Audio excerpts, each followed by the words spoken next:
Good morning. This is WXON, Detroit, Michigan, beginning another day of scheduled telecasting.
Yes, sir, we promised you a great main event here tonight. Andre, the China WrestleMania! Hulkamania is running wild! My God, what a run! Entire world is watching!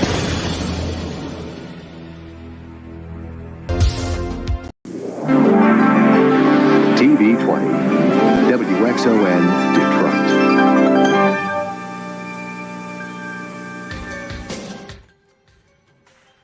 Good Friday afternoon, everybody. It is I, it is he, it is me, PWD Etep Wakuian from the Place to Be Reviews. Right back here with all of yous. I do apologize for the, 3-hour delay in start time this morning, but we had a lot of non-YouTube related things going on this morning. So here we are, the afternoon show, as it were, because we're not really doing much the rest of the day or evening as far as live streaming goes. I'm joined by AngelousDraven. What's up, brother? How you doing? I'm doing good. A little tired because I got to work tonight, but I'm good. Oh, good to have you. Good to have you here. Let's see who's in the chat so far. We got Tollbat, Hail channel members, Brutal Morningwood, the best name on YouTube, Zombie Box Reviews. Hail, everybody. Thank you for joining us. I'm sure more folks will trickle in. I didn't share this out on Twitter, so if somebody wants to tweet that out, go right ahead.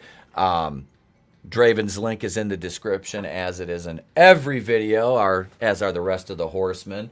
So yeah, we watched Dynamite Wednesday, which was not a bad show. No. Not a bad show.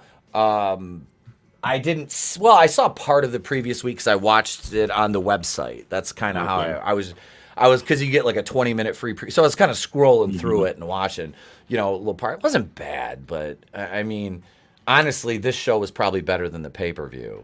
Yeah. Tony and I were talking a little bit about that, about Double or Nothing, and he kind of referenced Simon Miller from What Culture, giving it a favorable review, and even the AEW marks like praising it and thinking it was good. Like you can hand them a shit sandwich. Like AEW is good. It's entertaining, but it doesn't matter what they do. The AEW marks will praise it. Like, and I don't know. They defend shit.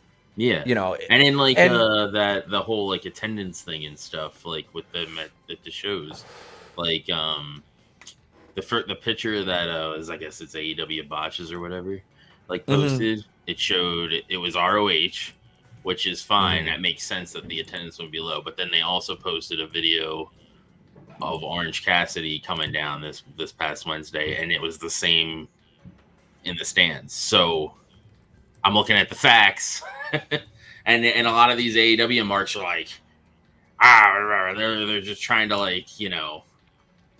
deflect, and then they're like making posts about how I guess this account or whatever that's posting this stuff had made other terrible tweets or hateful tweets or something. You know how the bots, or not the bots, but you know, the left, how they are, like how they like to deflect. It's basically the same thing in this instance.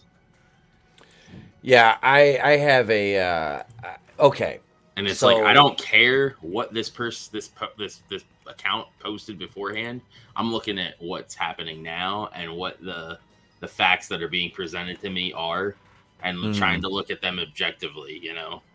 Yeah. And these fucking accounts, they don't give a shit. They're just like, and then they like, I guess, apparently they doxed this guy too, like what he looks like, or tried to say that it was this one guy. And it's like, dude, doxing is like, you shouldn't be doing that, no matter if you agree or disagree with the person. And then I had this one idiot talking about how, well, Yahtzees and white Supremes need to be doxed and all this stuff. And I'm like, dude, get outside and actually look at what's happening. Like, touch grass, homie. Yeah, basically touch grass, and you know. And then he's like, oh, way of outing yourself. It's like, no, motherfucker. I'm just not an idiot. I love that. Oh, you outed yourself. Mm-hmm. No, douchebag. You're an NPC, and you're spewing NPC garbage. Mm-hmm. And yeah, nobody gives a shit. Trumper and all this stuff. You know, it's like, dude, it's like, I don't think those words mean what you think they mean. Like at this point. Yep. You know, yeah, as opposed to the current, without going into veering off into politics, I'll take $2 less a gallon and not spending $600 every time I go to the grocery store. Mm-hmm. I spent $500 on rocks yesterday. Damn. To do my landscaping. All right. Mm-hmm. Yeah, and then like and we know by looking at the audience, like what type of people watch AEW, or at least part of the crowd that watches AEW. So yeah, you see people still wearing masks in the fucking crowd. And I even posted, I'm like, I don't hate the product. I watch it regularly. You know, I want it to prosper. I want it to do good. So I'm gonna point things out for things that they need to improve, so we get a better product and we get longevity. And that's it. It behooves us to have AEW succeed and flourish. Lessen we want to be subjected to another 2 decades of nothing but WWE, which I don't, because I don't watch their product. I watch AEW twice a week. Yeah, and then even the times that we do watch it here and there, because Tony wants to see what's going on, it's fucking boring and shit. Like, it is not entertaining. The storylines that like the vast majority of these podcasts are saying that it are amazing, like the Bloodline. I don't see it. And I've seen bits and pieces enough to know what the hell is going on, and I still don't see it. I'm like, what? How is this good? Same. I don't like. They're talking about the Bloodline storyline like it's some transcendent angle that's going to change the face of professional wrestling. I'm like, this is just another garbage tier fucking mid-card angle with somebody who doesn't even I mean, okay, Roman Reigns, as far as the main eventer goes, I have my issues with it, because to me, I'm not a big mid-card at best. He always has been. And they tried to push him down our throats to begin with. Yep, and that's what they're still doing. This angle's been going on for so long. He's had the belt for, 1,000 days, or, I mean, something like he's almost 1,000, a little over 1,000 now. Yeah, it's kind of ridiculous. But I mean, I don't, like I said, I just don't see it. I don't see this angle being good. Every time I've heard Paul Heyman say my tribal chief, I cringe because it's fucking painful to listen to.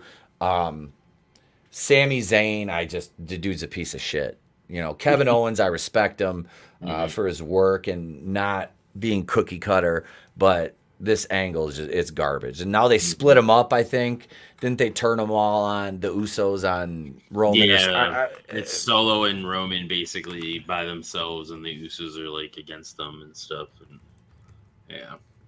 yeah, it makes literally no sense to me. Which should have happened probably like a year or two ago. Yeah, don't drag it out like this, Jesus. I mean, there's such a thing as overkill, and I am about there with this shit. You know, even though I'm not watching it, just hearing about the bloodline, the blood. Shut up. Shut up. The fuck you. Stop trying to make the bloodline happen. It's never gonna happen. I mean, it's happening, you know, but it's just it's garbage tier. It is. It's garbage tier shit. I was watching it was the first or second time Punk and MJF were in the ring doing their one promo today because it was on Facebook. And dude, that shit right there was better than anything the Bloodline has done, in my opinion. Yeah. They're fucking, like I said, that angle, it's boring. It's just boring. It's a placeholder. It is just painful to fucking to watch. It really is. It's painful to watch because it's just not good. You know, I mean, if the angle was worth a damn, I'd say okay, you know, I'd tune in and watch that. But I mean, it's just no. Yeah. Like you start your 30th anniversary Raw with a 45-minute promo that went literally nowhere, and then it hurt the women's cage match. Yep, that they had to reschedule, but pretty much and do another time. And it's like you could already had that done and dealt with, and could have done more things sooner. But you want to put all your eggs in one basket with this bloodline bullshit. Yeah, it's ridiculous. Tollbat says we spent $500 on Marble Rocks. My wife was mad, said it was too much. We both in the same boat. Yeah. And then she came home and looked at it. I sent her pictures of it, and she's like, oh, that looks really good. And I mulched an area behind the garage that was just dirt and weeds, you know, and we've got like a flower bed with edging that runs around the entire like backyard that's fenced in. So I'm going to dig all that out and weed barrier it and put stone down in there too. But which I didn't think to do yesterday.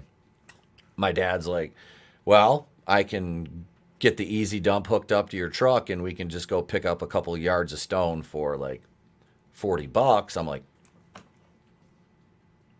okay, we'll do that for the next one. But I'll probably get like 3-4 yards because I want to fill in the rest of the area behind where I did because there's some thin spots. Then I want to top it off and just, you know, bring it up to grade and do all that fun stuff. So enough landscaping tips with Etep. Hale, good stuff. What's going on, brother? Hale Scrambles, the death dealer. Welcome, sir. Welcome. I love seeing everybody's name be green in the chat. I do. I love it. That's such a good thing. Such a good thing again. We have 70 channel members, folks. 70. Big shout out to Albus, the Rooster Dumbledore, from Nerdette's chat for gifting 50 plus memberships. Wednesday it was. Hail 24 Eyes. Tony Khan owns a bunch of brands and works with others. He should let each brand be separate, but do a weekly show that's like a wide world of wrestling so that people understand who everyone is. Yeah. And you expanded on that with the belt, talking about all the belt matches with no reason to care. There's too many titles. You have way, way too many titles. I think, personally, I don't think there's too many titles. I think that people, because they didn't have a thing for ROH at the time, that all got melded together. So now everybody thinks that 8 ROH belts are AEW belts, and that's not the case. Yes, ROH people or AEW people have ROH belts, but they're not part of that brand. So, yeah. That's because they have such a forbidden door type thing where they can go to other promotions and win titles and bring them here. It makes it seem like there's more titles than there actually is. Yeah, it's just they don't do a good job of like separating things. Like I think like with your roster splits, when you split your roster like that, you need to stick to a static roster. Like if you're gonna have, you know, Dynamite, Rampage, Collision, you need to separate those brands. It has to be done, or else you end up with a big, just fucking mess. and that's where they're at now. Is just it's a fucking mess. I think you should have waited to even do anything with ROH. You should have waited till they had the streaming thing or whatever up and ready to go, and then started doing stuff with it and giving those people on that and just having that show by itself or whatever, and do all that instead of. I get he was trying to get eyes on it, but I don't know. I think it's to a detriment. Yeah, dude, I hate it. I hate saying it, but Ring of Honor is a slog to make it through most of the time. It can be, yes. I mean, as somebody who only watched a little bit, prior to it being bought by AEW, I almost feel like it's basically what what AEW Dark and Elevation turned into is ROH. Mm-hmm. Because a lot of the matches on Dark and Elevation were pretty bad. Like there were some standouts here and there when like the main roster would like come down and slum it with the lesser of the talent kind of shtick. But yeah. And St. Floyd of Fentanyl, hail. He says, fentanyl makes the show a lot easier to masturbate to, baby. Jesus. Well, different strokes for different folks, pun intended. And Goodstuff says, by the way, thanks, Etep. I'm editing a video right now for Vets Talking. Excellent, brother. I will have more work for you now. Now that I'm monetized again. I will start having more work for you, but I am glad that Adam sent you that you're working a little bit for him too. That's awesome, man. Good to see. And like I said, good stuff again, man. I apologize for not being able to have any work for you while I wasn't monetized, but I had to tighten up the purse strings as far as that goes. That's why we had a severe lack of content during that period, folks. And like I said, we're back in the swing now. I'm, summer vacation starting, so I'll be able to start having much more individual single release video content for you guys. And we're going to be on a release schedule very soon. I'm talking to the guru, Mr. Jeff Hicks, about how and when to release the videos, like as far as time frames go, how to stagger them and everything. So we are, we're going to be operating on that schedule here very soon. Tollbat says, hell yeah, 1,500. Woo, woo. Thank you, brother. Thank you, man. I appreciate it. No worries, brother. I'm here when you're ready. Well, we're going to be ready very soon. I'm going to bounce. Vinny can get remonetized too. And then I seen Orge's post about how I guess he tried to reapply and then they're discontinuing his, what is the program or whatever that YouTube uses to monetize you. The partners. The partnership thing? Yeah, or whatever. They basically are discontinuing his thing. Let me look it up. That's basically the way I look at it is, and correct me if I'm wrong since you already monetized. Where's this thing? Yeah, so the what is it called? Oh, the YouTube Partner Program or whatever. They basically discontinued his contract with that. Okay. But it says to get back in the YouTube Partner Program, you need to meet the eligibility criteria and reapply. So I'm assuming I would just be like, well, fuck, I'll just wait until I get that criteria back and then just reapply. And then you should be, I would assume at that point, the marks or whatever issues that they had with the channel to begin with should be gone and you should be good. Yeah. So, yeah. So hopefully he can get remonetized too. Yeah. Hail Zombie Box. Yeah. Sucks that it's taken so long for it to get to that point to begin with. But yeah. Zombie Box, let me know how your test goes and shoot me a DM. I'll come on as a guest, man. Sorry about the noise, folks. Like I said, we got that they're cleaning right now. So if you hear a little bit of stuff in the background, that's where it's coming from. Brutal says, I do love a good release. See? So does everybody. Good looking out, Zombie Box, and thank you. Also, have a great day, good stuff. Have a good one, brother. I'll be sending you some stuff very soon. But let's see here. We have let's start out with this one. This is kind of funny. But first, you know what we do. Let's see here. What do we have here? We haven't done this one. Let's see what's going on over at the Sears Portrait Studio. You put a lot of thought into planning your child's birthday celebration. Make lasting memories of this special occasion with professional photographic portraits taken at Sears Portrait Studio. And now through this Saturday only, Sears offers a package of 2 8x10, 3 5x7, and 15 wallet-sized color portraits for only $12.95, including 95-cent deposit. Create a portrait memory today at Sears. $12.95. I know, it's sad that Sears is no longer a thing, too. Nope. Nope, Sears is gone. Thanks, Kmart. Thanks a lot. I miss Kmart, man. They always had a good selection of action figures. I preferred Hills. They had a better selection. Did they? When they were around, yeah. Hail, Tommy and the Guinea Pig Collective. Welcome. Good to see you, brother. We're over here right now on Entertainment Weekly talking about, well, no, we're not. That's the wrong tab. We're on we're over here on Outkick. Bud Light co-sponsoring all ages drag show in wild strategy shift. For a company that is losing, apparently they want to close. Mm-hmm. Like InBev just says, fuck it. Let's just stay the course and see how bad this can possibly get. Mm-hmm. Because that's the vibes I'm getting from this strategic move, or should we say less than strategic move. Call of Duty is also back. I don't know if you've seen articles of that, but they're also now backing the LGBTQ thing because they nixed some pack or whatever they had. I don't know the full details, but they nixed some pack on their store because like some comments this guy made or whatever. Because I guess it was like a Fortnite kind of does it. They do like creator packs or whatever.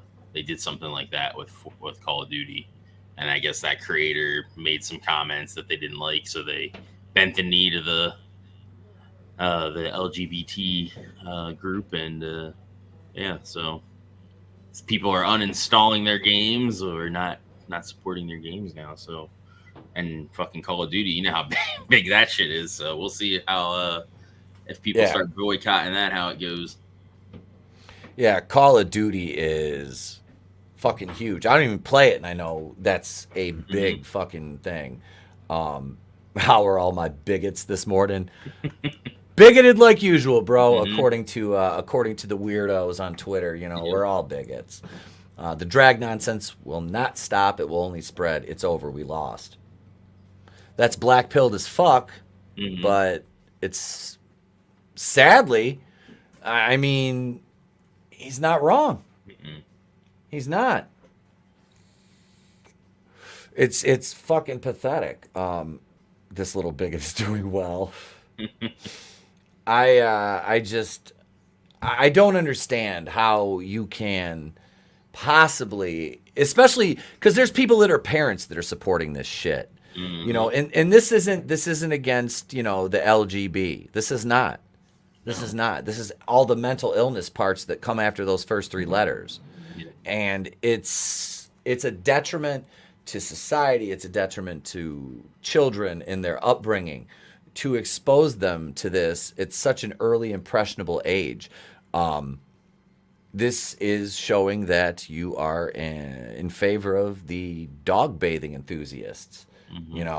I mean, I hate that.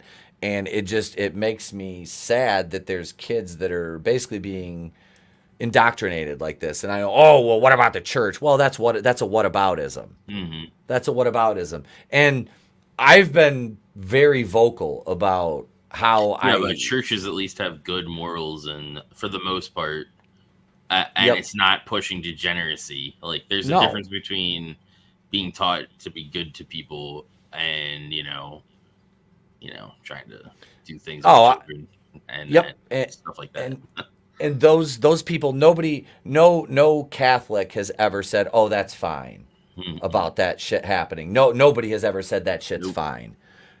Every fucking, like I said, I was raised Catholic, and that's why I stopped going to church, was because the priest we had at our church, and this happened right after I quit going.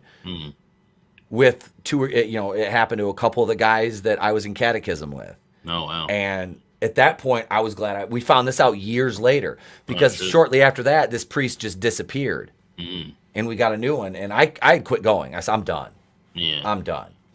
But yeah, I was Lutheran growing up, and then like my parents just stopped going to church and stuff. And then a buddy of mine did the youth group for like a Pentecostal church, so then I started doing that stuff. And I like that form better, just because it's not like Catholicism to me is just something you do religiously, because they have like your specific prayers and stuff, and people just recite the stuff without knowing what it means to like recite things. So it's not really like you're not even practicing. You're just doing a religious task at that point. Yeah. At least to me. So each to their own. But yeah. I quit going to the Catholic Church. I go now occasionally because I do teach at a private Catholic school, and that's where my son goes. Mm-hmm. He asked me to go to mass with him, and I absolutely, I have no issue with that. But when the time comes, and he's, hey, you can keep attending church if you want, and if not, I'm not going to force it. It's, to me, I don't like organized religion, because I believe it breeds corruption, and it's as bad as any other hive mind, and that goes for all religions. I do believe in having a relationship with something greater than yourself, and using that as a guiding moral compass. And to bring this back to this article, the farther we stray from God, the deeper we sink into the bowels of degeneracy, and that's as much preaching as you're going to hear from me ever.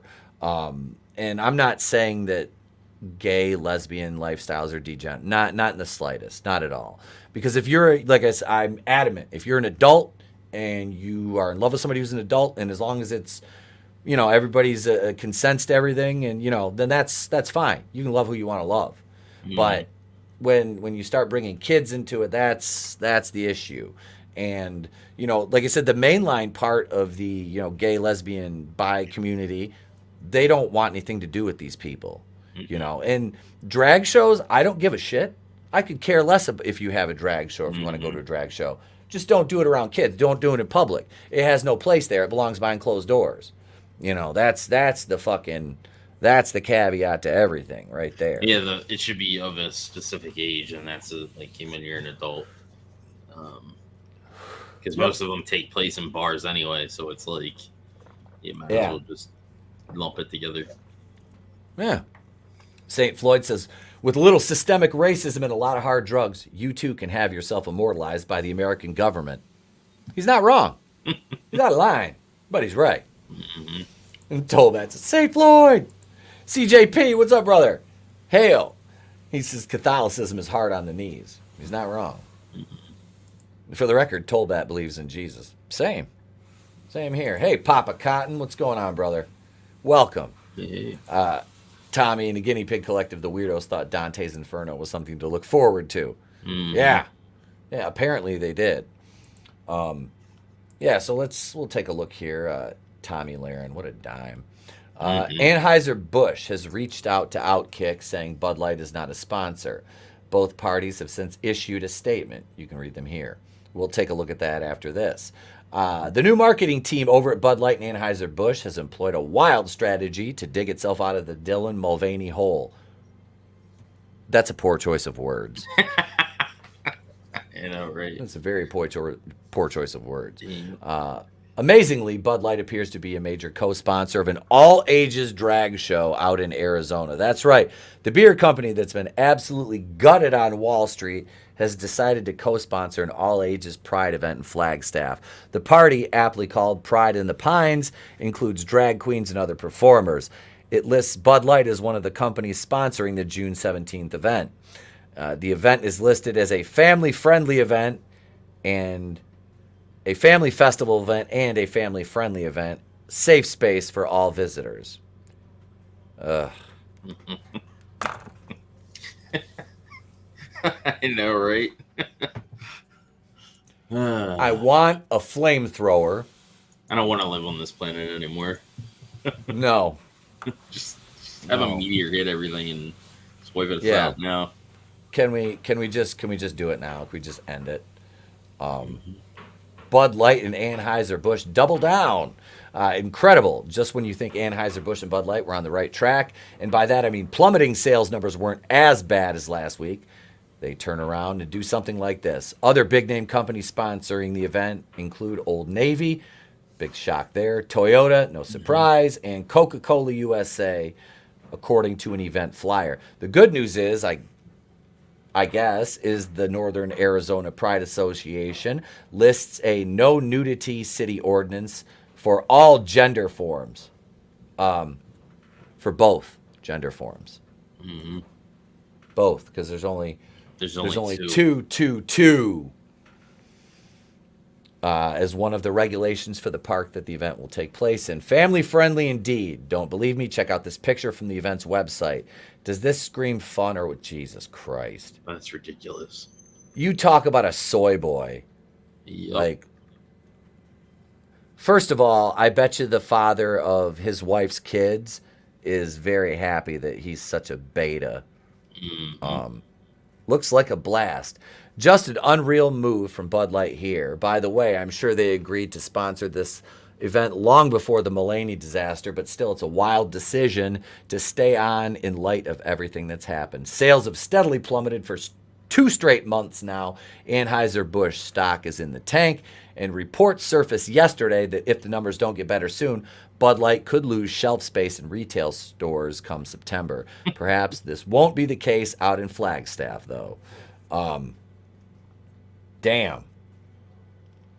You go to a neighborhood, and if you see Bud Light on the shelves, you know it's a neighborhood you don't want to be in. Yep. Papa says, Flagstaff, that figures. See, I'm not familiar with Arizona. I've never been to Arizona, so I have no idea. Safe space for those isn't that safe for kids. No, it's not. It's no surprise all the rainbow crimes happen in the cities. Mm-hmm. Most of them do. You always have your outliers, but no, this is ridiculous. And I want to pull up that other. I want to see the statements that they made here. That'll be fun. That's loading. Let me share that. This is also from Outkick. Let's see here. All right, so it figures Nickelback would play at a Pride festival. Mm-hmm. Let's see. This came out yesterday. We put out an incorrect promotional poster, which included Bud Light as a sponsor. Attached is the correct poster. I call bullshit. Yeah. Let's see. That last article didn't say they pulled out. It said they were moving forward as a sponsor. Mm-hmm. So, that's interesting. I don't see this going well for Bud Light. I see it ending horrible for them. Yeah. That's what the free market's for. Yep. Especially if they're going to lose retail shelf space. I mean, that's only going to hurt them more. It's going to make it more of a niche beer, it's a shit beer to begin with. Mm-hmm. It's not like they have some great, amazing product. I mean, Bud Light and Budweiser aren't good. And then they have obviously other, like, the thing that hurt me was I used to drink Stella Artois. Mm-hmm. That's usually my beer of choice. And now it's like, well, I guess it's back to whiskey and vodka when I drink, which I don't really drink that much. So it's usually reserved for, barbecues and, when we get together and stuff like that now. I don't just, like, I've never been one to just, you see it in the movies and shit, or people come home from work first thing, crack a beer or make it. I can't do that. I don't know how. It's like I used to watch Dallas as a kid a lot, and J.R. Ewing would be in his office in the morning, and he's drinking like straight bourbon whiskey. I'm like, how the fuck can you function? I know, like, right? I can't figure Maybe that out. Maybe loosens them up so they can make better decisions, or not better decisions, but you know what I mean, little freer decisions. Right? I hope Bud Light becomes just a faint memory of watered down piss. I don't see that as a bad thing. Wasn't Corona under that too? Yep, and that was my wife's. That was her favorite beer. Ugh, that shit's nasty too. I like Corona. I like. I like a lime in it, and I added a lime in it, and I'm like, this still tastes like shit. I like Modelo better.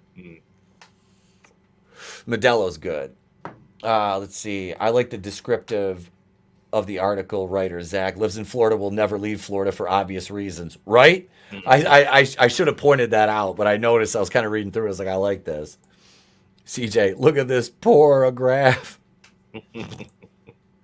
In Arizona, no one outside of the 3 blue dots do any of this crap.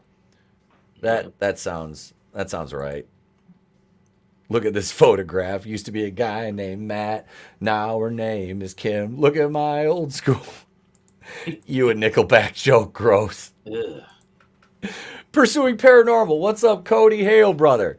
Miller Lite was my go-to beer, but apparently I'm not supposed to like hot women and beer. Man, I need to fix myself. That's toxic masculinity. I actually like Nickelback's first CD, and then they came out with their second CD. I'm like, what is this shit? Yeah, the first one had a couple decent songs. I actually went with like my girlfriend in like 2001 and saw them down at Michigan State University with Default, which was a hell of a lot better. It was like that. It was funny. This is how long ago it was. It was the MTV Campus Invasion tour. Oh, okay. Yeah. Yep. Etep was 21, had no facial hair and a full head of hair at that point. That's how long ago that was. 22 years ago. Sam Adams. Sam Adams is good. I like the cherry wheat. That's a good beer. It honestly is. America. I'm an Angry Orchard guy. The hard ciders or whatever. Just because I like stuff that tastes good. I can't drink those. I like the taste of whiskey. I do. I don't drink it straight very often, but occasionally if I get like a really, really good one, just straight, not even on the rocks, just a little sip here and there, that's good. I just saw someone called Bud Light trannies.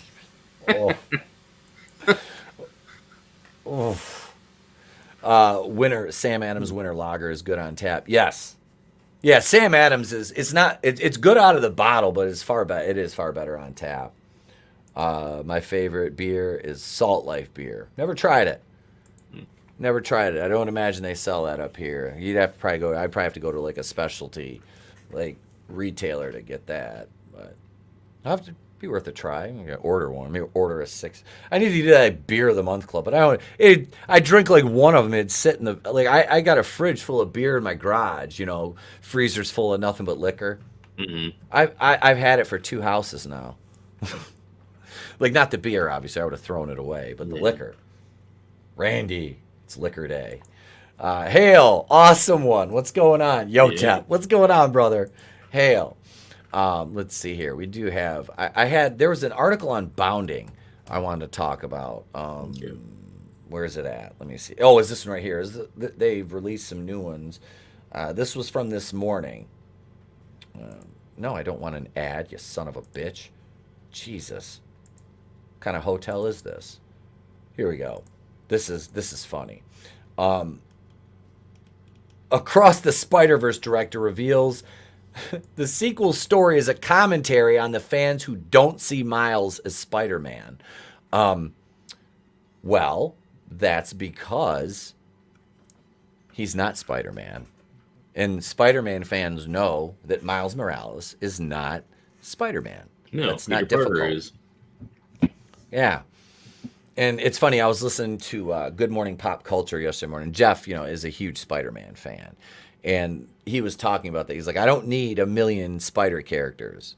And I echo that sentiment because being a purist, I don't. I just need Peter Parker. I don't need Spider Noir. I don't need Penny Parker. I don't need 2099's fine because it's like the future.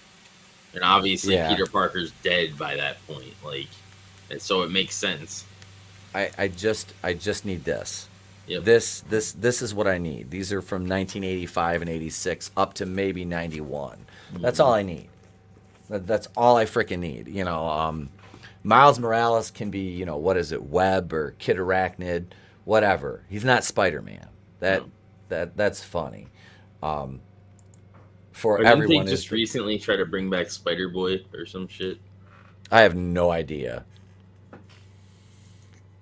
I have no idea if they tried to do that in the comics or not. I think so. Miles Morales is Miles Morales. That's right. Throw it away or use it for a bonfire. That's probably what I'll do with some of it. Bush needs to worry more than they do. This shit may hit them in their parks as well. Yeah. Yeah, that's going to... Because they got Bush Stadium. Isn't that it? Down in St. Louis, where the Cardinals play. Because that's where it used to be. The headquarters was St. Louis, Missouri. Because I guess Dan Slott, I don't know if it's new or not, or Spider-Boy has existed or not before, but Dan Slott created a Spider-Boy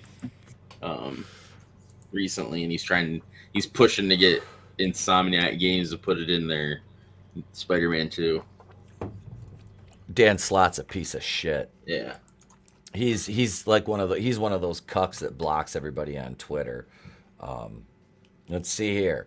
Apparently unable to accept that Miles Morales' inability to further endear himself to longtime comic book fans is based on Marvel's mishandling of his character rather than any inherent bigotry or inability to accept the concept of a Spider successor.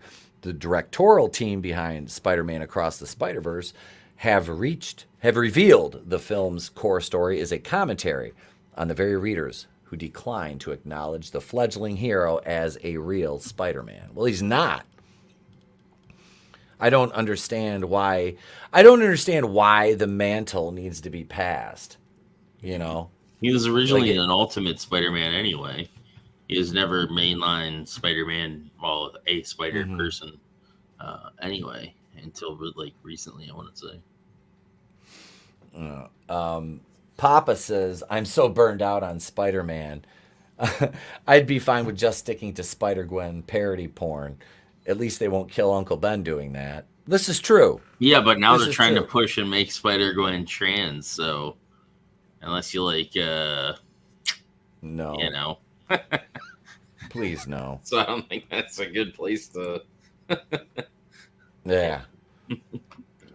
Yeah, nobody wants to watch the Blair White Spider-Gwen porn parody. Mm-mm. You know.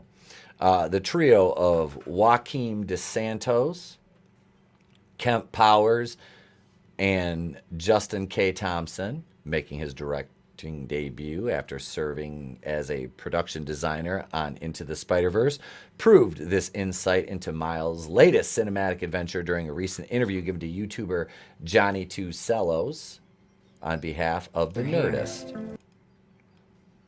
Let's see here. Asked by Johnny if any degree of story that was meant to be a sort of commentary on the fans who don't see Miles as, the trio interrupted him before he could say Spider-Man with a resounding chorus of, yes, absolutely, yeah, 100%. I mean, the idea of like canon and rule and who gets to be Spider-Man, explained Thompson and Powers. Spider-Man, you know, is definitely like a character that is owned by the audience, Thompson continued. But some of that audience like takes it so seriously and is trying to enforce and restrict. I remember when Miles Morales' first comic book came out, he then recalled. There are people who are rejecting Miles as a character, you know, for their reasons. Well, it's because he's trash. Mm-hmm. He's a token. Yep. He's a token character. That's all he is. Mm-hmm. I don't understand why there's so much pushback on that. It's racism. No, it's not. At least when he first came out, he acted different. Like he acted like a completely different person. But now he just acts like fucking Peter. Like when Peter Parker's in the suit, he just acts like the normal Spider-Man. So there's no like differentiating other than they have different fucking suits. Yeah, it doesn't. It makes literally zero fucking sense. If you're gonna have a token, at least write them as completely different characters and not try to make one seem like he's the other. Yeah, it's stupid. It's just stupidity, and it's forcing an issue when you have a license to print money.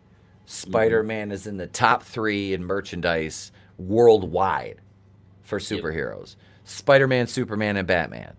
Those are your 3 fucking gold standards right there. By the metric that all other superheroes are measured is set by those 3.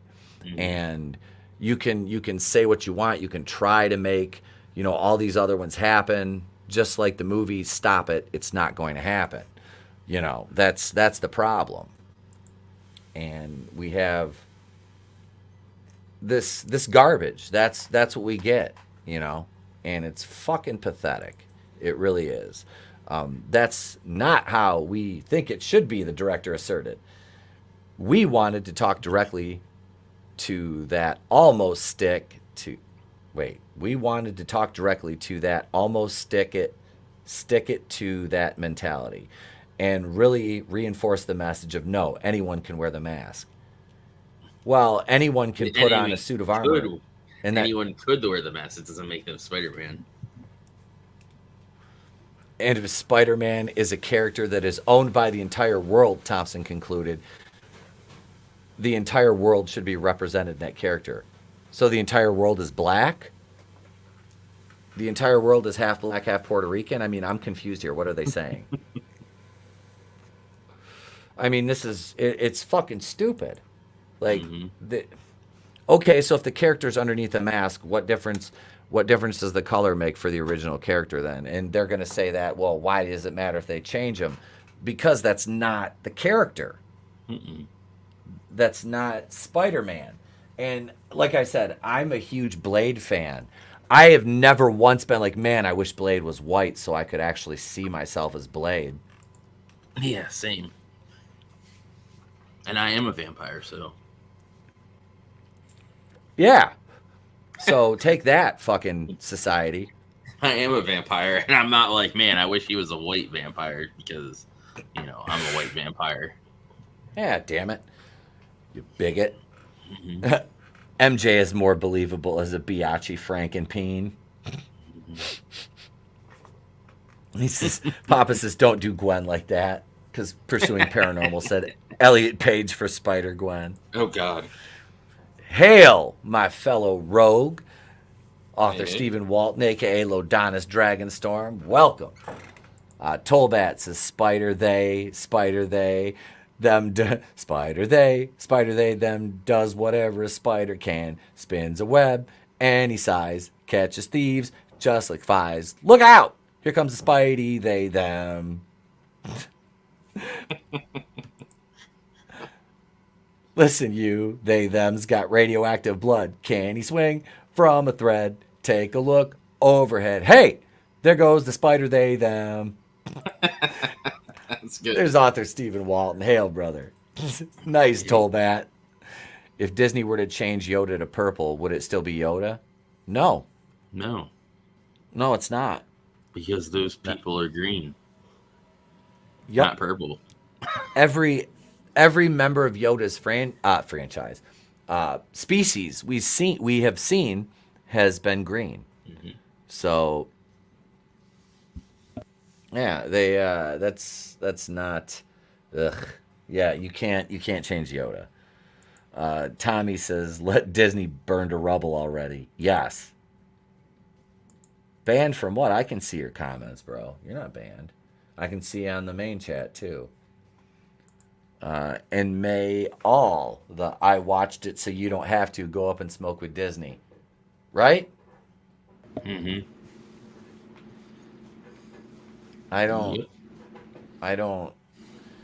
Yeah, we talked about this the other. We Funny talked about too this. because those people are like, boycott Bud Light, while they're fucking watching the shit that that is pushing the same kind of shit that Bud Light is doing, but they're like boycott Bud Light, but not doing it to the other shit. Mm-hmm. Yeah, don't boycott Disney because we need to go sit right up front and see the newest Disney movies when it's released. Yeah. Yoda would be voiced by Samuel L. Jackson if that happened. That sounds kind of racist. If they made Yoda purple, he's voiced by Samuel L. Jackson. It makes sense. His lightsaber was purple. It checks out. It holds up. Disney who? That's right. Oh, I banned myself. I missed a he. I misgendered. Disney, the YouTube channel fertilizer. Yeah. Mm-hmm. Yeah, spray all that Disney on your channel and watch the grift grow. You know, that's the modus operandi here for the culture warriors.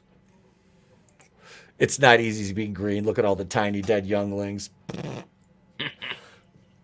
Yeah. Except for Grogu.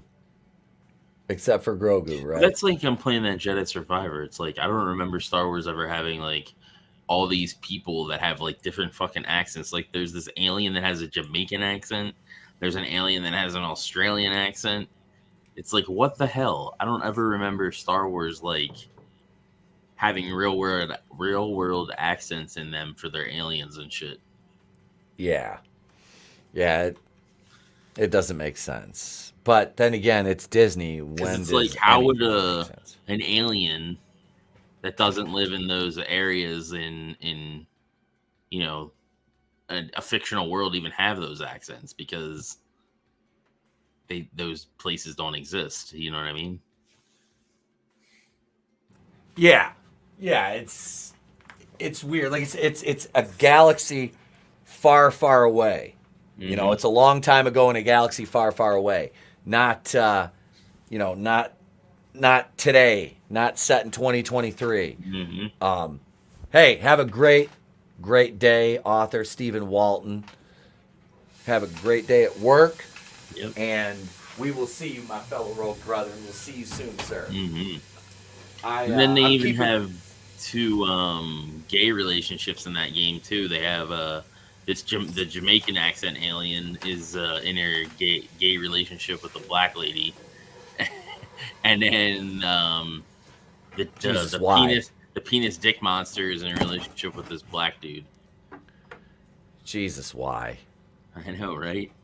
Why? It makes little to no fucking sense whatsoever. Papa says, I'm still waiting for Disney to race swap Tarzan. Ooh, that's a fucking spicy meatball right there. Yep. I figured they'd race swap Anastasia first. Right? She's a redhead. I'm waiting for that. It's fucking cold down here. I had to put a hoodie on. Get the fucking air on. I'm gonna... Here, we'll go. We know Miles is trash. I mean, while we talk about some more Miles, I'm gonna open this up. Oh, I thought you and Trey were gonna do that on a video. Yeah, I should wait. I cut the tape. I should wait. I'm all giddy to open it up and see how many figures I can fit in the fucking plane. I was telling Trey the other day. I was like, we've got a fleet now, man. We got 4 of the Top Gun planes. We got a helicopter. We got a couple other planes, and then we got this now. So I was like, we almost have an Air Force, buddy. Because he's got like 2-3 little helicopters too. Nice. So, yeah. What did Brutal say? I always wish I had the vehicles and shit when I was growing up for some of that stuff. I know. I didn't have a ton of the Star Wars vehicles. You know, I had a couple of the playsets, but I didn't have a ton of the vehicles. I had as a kid, I just had the whale. Same with G.I. Joe. I don't think I had any vehicles for that. And I had a lot. Ninja Turtles was probably the only one that I had like a bunch of vehicles for. But yeah, because they did the Turtle Van, and then later they did the news van too. That was a News 8 or whatever. Yeah, they had that, which was blue, and it came with April's friend. What was her name? Shit. April O'Neil? Yeah. Her friend. Irma. Oh, Irma. Yeah, that's it. Yep. Yeah. I think that was the only way to get Irma back then. Okay. I got 13 of the G.I. Joe vehicles I had when I was a kid still. And I sold the Tomahawk helicopter, the Tiger Force plane, and the hydrofoil boat, and what else? The battle platform that like could go in the water, you know. Mm-hmm. I sold that. That's what I sold out of my G.I. Joe stuff. But that was just to buy Star Wars toys. Yeah. When I was older, you know, I was like 37, I think. Okay. When I sold some of that, just to buy more You're toys. my It wasn't age. like. Yep. Yeah, you know, about 6 years ago. You old fuck.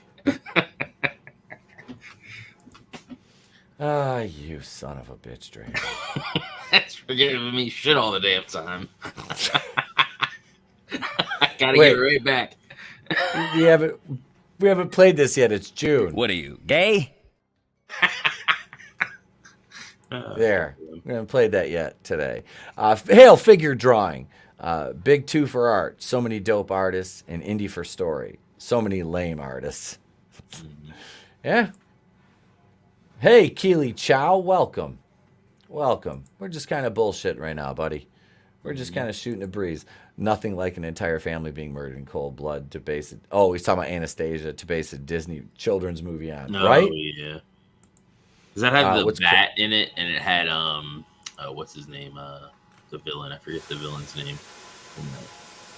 But he like fell apart and would come back together. Oh, I own that Tarzan movie. I think my mother and father-in-law got that for Trey for Christmas. Oh, the one with the guy Tarzan from True Blood in it? Yeah, it's what is it, Stellan or Alexander Skarsgård? Yeah. I think isn't he like the jacked one? I keep forgetting there's multiple Skarsgårds, and it's not just the guy who played it. Yeah, what's it? Was that Peter? I think so. And then He's supposed to be Stellan. the hero in the remake. I could see that. I don't know. I don't think they should have made a remake to begin with, but No, well, they never should have made the third Crow movie. I like the third Crow movie. They should have never made the fourth Crow movie because The that fourth was one. terrible. That's the one with what's his name? Edward Furlong is the Crow. Edward. It's so bad. Yeah. And like when he's fighting, they like slow everything down and like do this like blurry like fucking thing because obviously he's kind of fat in that one. So because obviously he probably couldn't do the choreography to actually do a fight scene. Yep. So it was like terrible. I own the Crow and I haven't taken the plastic off of it yet. I just bought it not long ago. We need to watch it. I told the wife we need to watch that shit. You should watch that. You should watch the first three. I've seen them all, but I haven't. Because the third one has Kirsten Dunst in it, and it has not Kevin Bacon, but the other guy from Tremors in it. Fred Ward. Yeah, before it he has died. Fred Warden. He's the villain, and it's pretty good. He's like a police chief.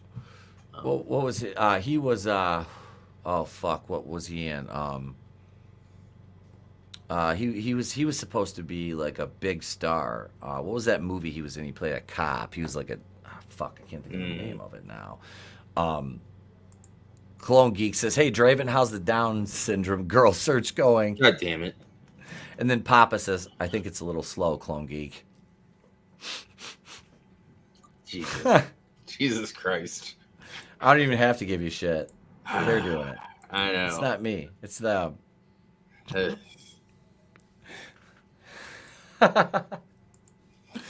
Oh God, I love it.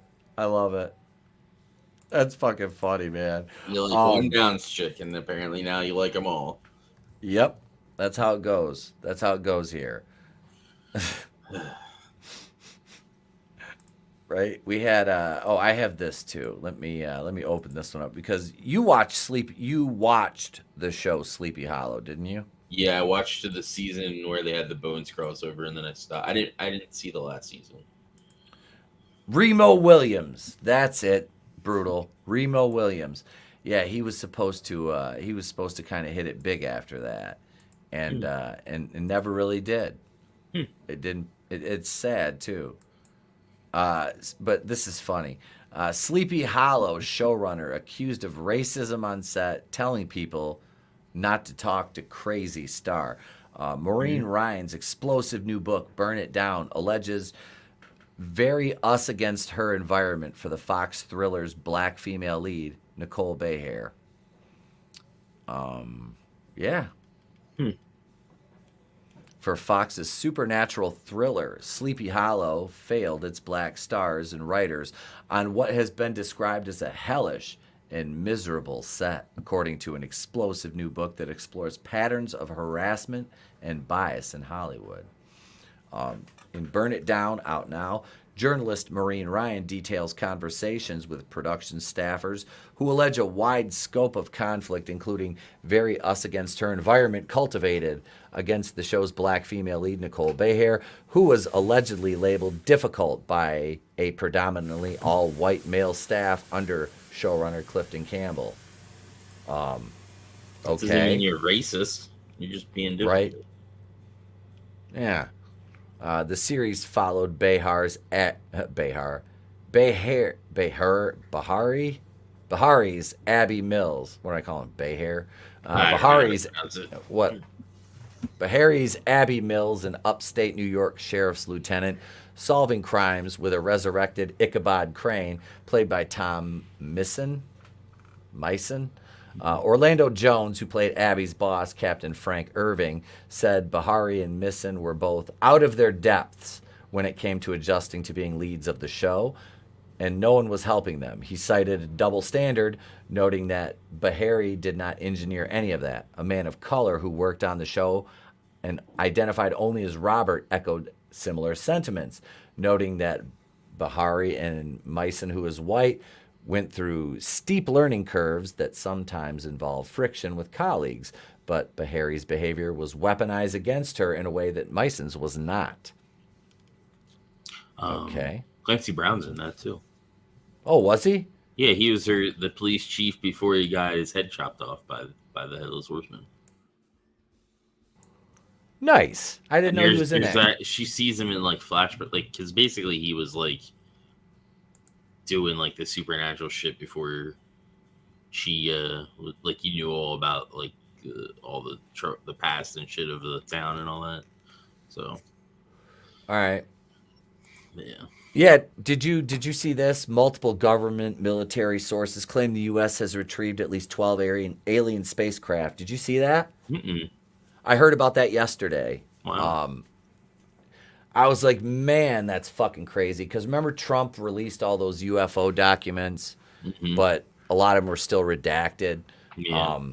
But I mean, there's proof now. I mean, it's not like we didn't have any doubt. I didn't have any doubt to begin with. I mean, to think we're the only intelligent life forms, you know, in the galaxy or outside of the galaxy's reaches is just sheer fucking hubris. Yeah. It really is. I just think that the other. I think. Yeah, but what is this? What is this a distraction from though?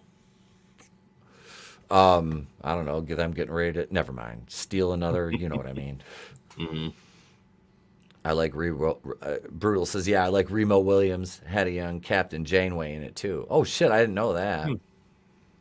Word is the aliens are whiter than us, so we should be good when the aliens come. Yeah, they're probably avoiding us because we're the trailer park of the galaxy. That's why. Yeah, the Pappas is racist and sexist, right?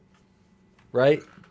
It was so weird with the crossover with this and Bones, because when they went to Bones, it was all like, you know, this is real, like real life. And then when they went to the other show, like there was supernatural shit and all that. So it's like two different like spectrums of like reality, I guess, for them doing a crossover. It just didn't make sense to me. Yeah, I can see that.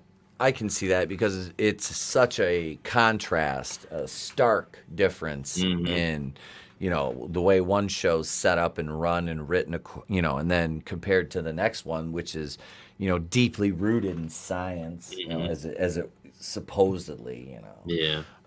They're solving crimes in, 47 minutes, which if that was the case, then the world would be a well, much not safer 47 place. minutes real time, 47 minutes showtime. Yeah, yeah, exactly. Cody says, dude, she was one of the main characters. She had the spotlight the whole time. Don't know what her deal is. Either way, the show is awesome. One of the best theme songs, too. I don't think I've ever seen an episode of it. It was good. Ramping up for Blue Beam. Don't fall for it like the rest of the sheep. Blue Beam. No idea. Trump must have made friends with the aliens, right? Hail, Parrot Head. Hail. Yeah, this is fun. I thought this was hilarious because this show went off the air how many years ago? Let's see. I want to say it ended around when Bones ended. Let's see. When did Sleepy Hollow? Her sister in the show was cooler anyway. And that show wrapped up on March 31st, 2017. So it's been off the air now for 6 years. But I mean, it stands to reason that she'd be making accusations of this now. Hey, Keeley says I also like Sleepy Hollow. Yeah, I've never seen it. Papa says, look, I'm not saying aliens don't exist, but if the government is telling you they're real, it's something else guaranteed. Project Blue Beam, look it up. Let's do that. Let's see what Project. It's what I Blue think Beam. it is. Let's see. What is Project Blue Beam? Is that the thing where they're gonna pretend there's like an alien invasion or whatever and all that stuff? Project Blue Beam this is from the Times of India. Project Blue Beam is a conspiracy theory about a supposed project whose purpose is to create an artificial second coming in order to control people. As per the alleged theory, the New World Order's purpose is 1, to abolish all Christian and traditional religions in order to replace them with a one world religion based on the cult of man. Number 2, to abolish all national identities and national pride in order to establish a world identity and world pride. To abolish the family as known today and replace them with individuals all working for the glory of the one world government. Oh boy. Hopefully. Yeah, so basically a fake invasion or whatever to a fake second coming. They're talking about second coming of Christ. Yeah. So that would be a big feat to manufacture. I need to finish where I left off pursuing paranormal because I did want to finish that. What's that? It's Sleepy Hollow. I wanted to finish it. It's on Hulu if you want to watch it. Yeah. I do. I want to check it out now. I do. Hail, brightest day. What's going on, brother? Papa says, yep, if they could put Tupac on stage, they can put an alien armada in the sky. Yeah. It has the Civil War, so what's his name? The Headless Horseman was a redcoat or whatever. Got his head blown off by a cannon. Okay. And he runs around with this axe. He's basically a harbinger, sent to take people out. Okay. There's witches and shit that are part of it, and all kinds of crazy stuff. All right. Yeah, that sounds like something I'd check out. I like that kind of stuff though. Which is, I think there's demons too, if I remember correctly. So, yeah. Oh, nice.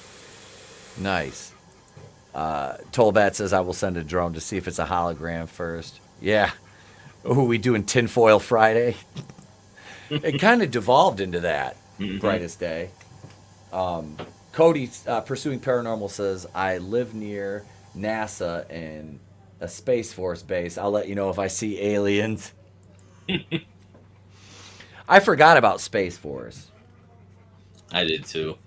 I watched the first season of that show and never went back. I think they did another season or two, but I haven't seen either of them. You know? Tolbat says I always have my tinfoil hat on. Right? I'm the same way, though. I am.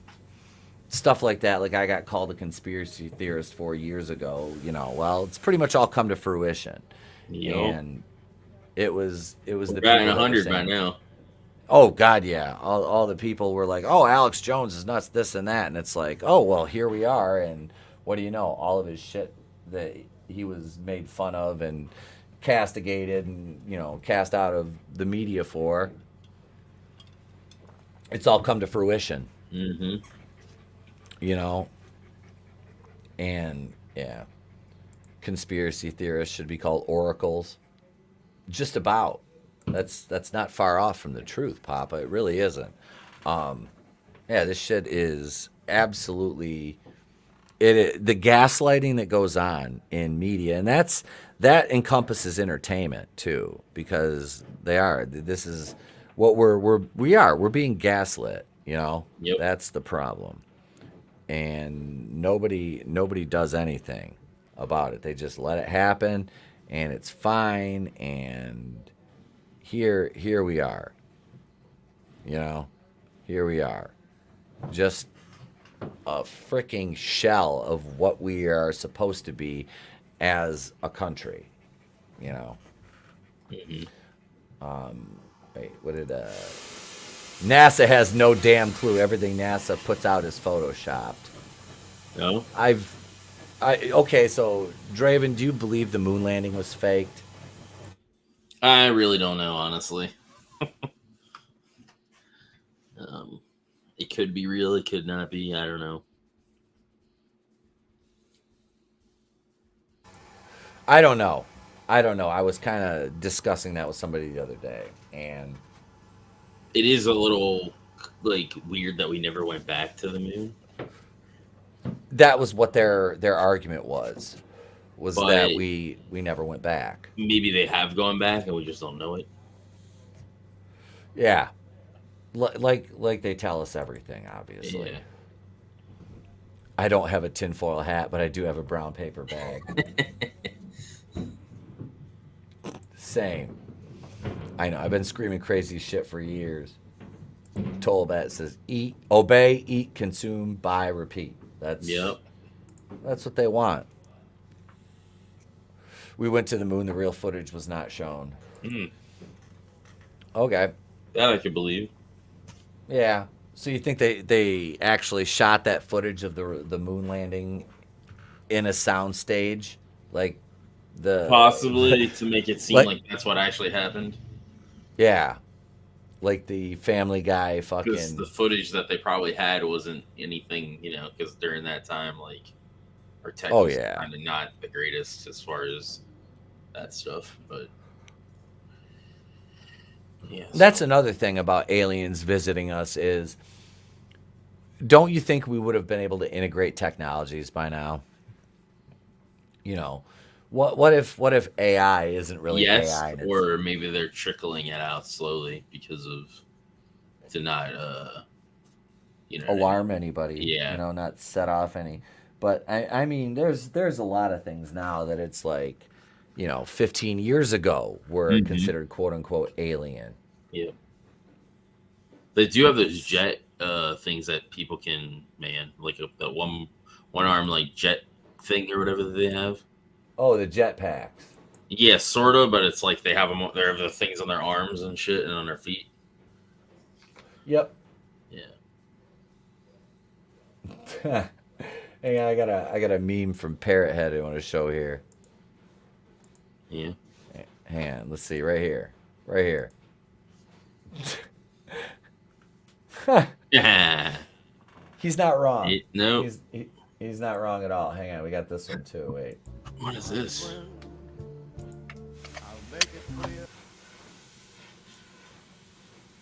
Hang on. Let's play this. we gotta mute it. Oh, I think I've seen this.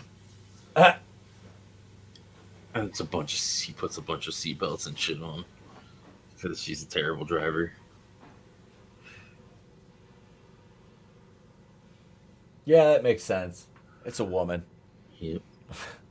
I'm just kidding, ladies. Thank you, Parrot Head. The TV broadcast was a recreation. All right. The transmissions, we are told, are from the International Space Station are completely fake. I've seen them on wires and dropping stuff way too many times to believe this crap. Yeah, I can see that. The radiation probably destroyed the film. That's probably accurate. As someone whose family worked on the moon landing missions at NASA, we went to the moon. Okay. Right, because they tell you it was fake. Yeah. Doing shady shit for the government means you got to lie to your family sometimes. And he's not wrong there, you know. Cody, do you know if they had to sign any NDAs or anything like that? Mm-hmm. Because that would be very telling. You know what I mean? Yeah. If you're say you're just like support staff, you're not even one of the engineers. You know, not like necessarily an astronaut, but like a mission engineer or something on the ground.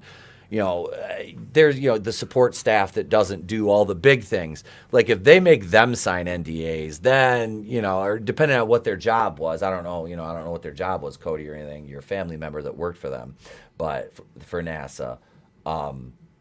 But yeah, and yeah, I can see that really looking at it now that the video we saw was a recreation.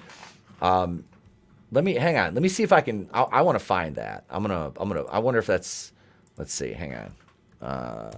Let's see. Moon landing footage, original video. All right. Let's look at that. Just so we can kind of, you know what I mean? Let's see. All right, here it is right here. Let me pull this up. All right. Okay, here we go. Here's we'll play this. All right. Whoop. Small step for man, one giant leap for mankind. That moment still resonates. 650. Huh. Hey, hang on, I want to go up to the footage. Oh, it's right here. Yeah, the flag wouldn't wave, really. I don't know. It would like float. It would like float. I think. I don't know. I don't know. That. Hang on. Let's go. I want to go back to the footage. I don't know. It's too tough to just look at something like that. Oh wait. Oh, here we go. Okay. Cody says my grandpa did quality control on the landing modules, shuttles, and rockets. Okay. So did he have to sign any kind of non-disclosure agreement that you know of? I don't know if that was something that would, just ever readily come up in conversation, but I just wonder, you know what I mean? And is your grandpa still around? So you could possibly ask him that. You know what I mean? Like I'm interested in that. Mm-hmm. It just kind of makes you wonder. That's one of those things though that it's like what exactly happened? Yep. I don't know. I can't say as I am, completely like, oh, it was fake. The footage I can see being a reproduction or, reenactment for, video quality reasons. But I mean, let's face it, passing that off as real for like what, 60 some years now is that's shady and unto itself. Cody says, not that I know of. He's not around anymore, unfortunately. I'm sorry, man. I'm sorry. I didn't know, and I figured I'd ask, just given how much older I am than you, because I'm like 20 years older than Cody almost. I was just kind of wondering if, if he was still, if Grandpa was still around to ask him. It's, given the age, I figure, he might be around. That'd be kind of nice to be able to find out.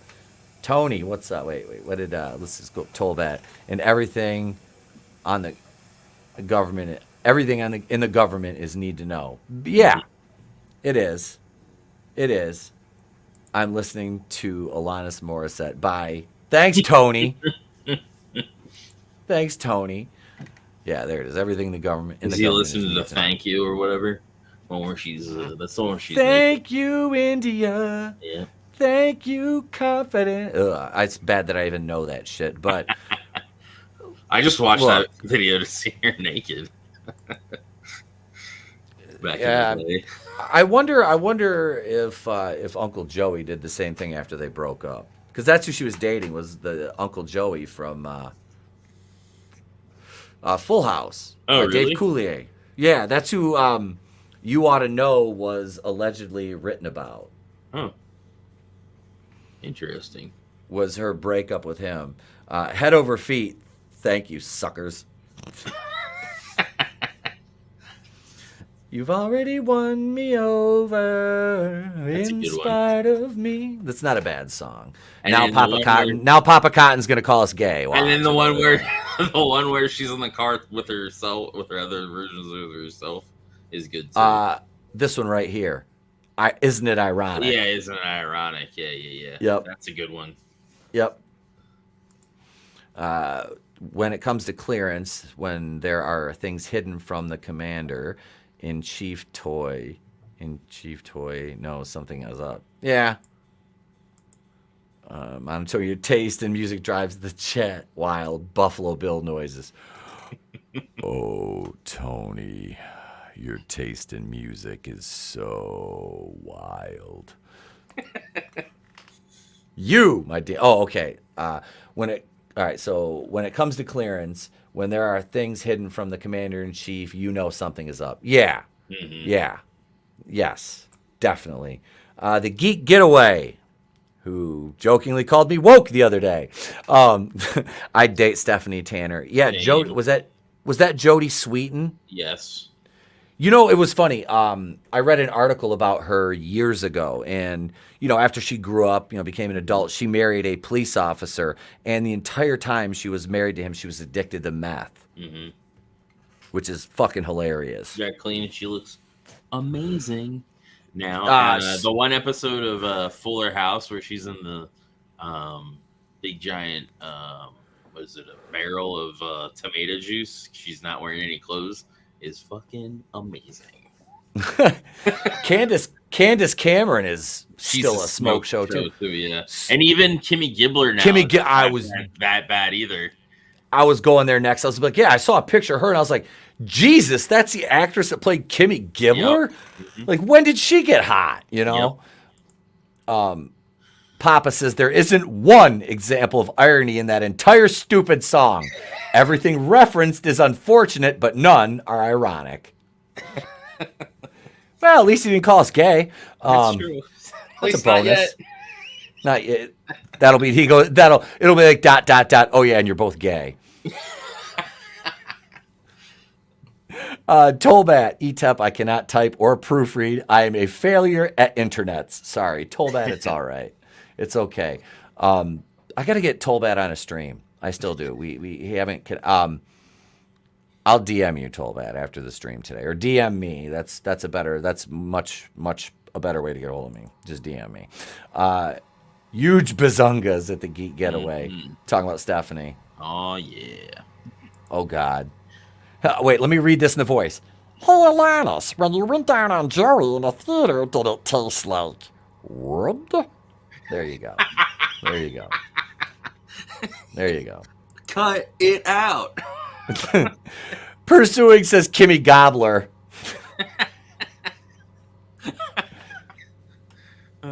Stephanie ends up going with Kimmy's brother too in the Fuller House. Oh, really? I didn't know Kim. Did she have a brother in the original show? It's been so long, I can't remember. She did at one point, yeah. All right. I was gonna say, was that like the little brother on what was it, Happy Day? Was it Happy Days, or the cousin that went upstairs, or Brady Bunch that went upstairs and like just never came back down? Oh, you're thinking of Family Matters. Was it Family Matters? I knew it was one of those fucking shows. Judy or whatever from Family Matters. She was the one with the braid, the pigtail, or the braids or whatever. And she went upstairs the one episode, never to return again. Oh Jesus, yeah, that makes sense. I think they did. I want to say they did that in the Brady Bunch too. It was like a cousin. It was like a cousin. I don't know. I can't fucking remember. Alanis Morissette doesn't know what the word ironic means, and because of that, no one does now.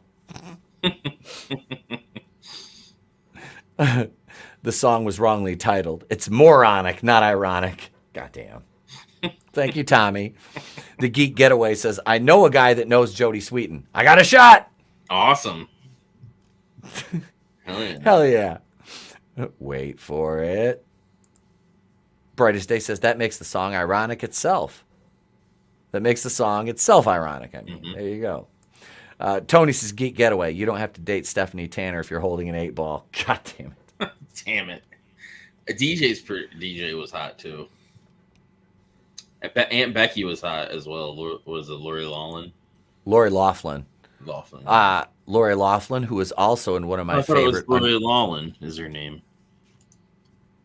I don't know. She was the one that got arrested for that college admissions. Loughlin. There's no F in there. No, it's Louhlin, but it's pronounced Loughlin. No, it's Loughlin. Okay, so it's Lough then. That's Loughlin. Really? I always called it Loughlin. I don't know why. Chat, is it pronounced Lough, like with a F, like phonetic pronunciation, or is it Loughlin? What say you? Hang on. You know what? Let's do this right now. We'll put a poll up in the chat right now. Here we go. All right. Lori Loughlin, a.k.a. Aunt Becky from... Oh, here's a video on her that does...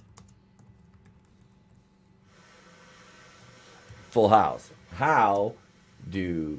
Lough like cough, says Shawnee Step. Ha! See? I knew it. I knew it. Told bad at least you're not some people are saying Loughlin, like a K. All right. Lori Loughlin. Well, I've been pronouncing it Loughlin since I've been the 80s. pronouncing it Loughlin since fucking I was a kid. Yeah. But it's apparently Loughlin because it's like, maybe I don't know. No idea. Both shows did that. Video that I just watched says. All right. Parrothead said it was Brady Bunch and the other one that did that. Was it Family Matters? They both did that. What About said she went upstairs to do porn and Family Matters. Yeah, she did do porn after that. Well, maybe not after that, but yeah, later in life. Oh, Lori came back down for Family Matters, but then was sent back up. Came back down on Family Matters and sent back up. The